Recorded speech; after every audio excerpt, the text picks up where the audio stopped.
FIFA বিশ্বকাপের উদ্বোধনী অনুষ্ঠানে এমন একটি দৃশ্য দেখানো হয়েছিল যা 150 কোটিরও বেশি মানুষ দেখেছে। সেখানে পৃথিবীর অকাল্টিস্ট ও শয়তান পূজারীরা মঞ্চে এমন এক দেবতাকে নিয়ে এসেছে যে মানুষের বুক থেকে হৃৎপিণ্ড বের করে নেওয়ার জন্য পরিচিত ছিল।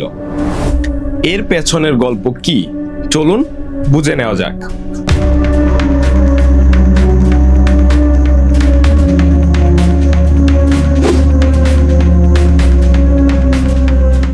এর নাম টোনাটিও। এটি অ্যাজটেকদের সূর্য দেবতা। বলা হয় এই দেবতার জন্য প্রতি বছর জীবিত মানুষের বুক চিরে হৃৎপিণ্ড বের করে বলি দেওয়া হতো। সেই দেবতার প্রতীকী ফিফা 150 কোটিরও বেশি মানুষের সামনে তুলে ধরেছে।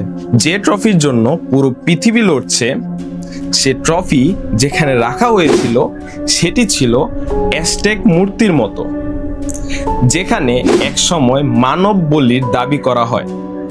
আর ট্রফির পাশেই ছিল লাবুবু, যাকে কেউ কেউ মেসোপটেমিয়ার দানব পাজুজুর প্রতীক বলে মনে করেন। অন্যদিকে সাকিরার সঙ্গে ছিল বার্ন এ বয়। এর নামের সাথে মিল পাওয়া যায় প্রাচীন দেবতা বালের।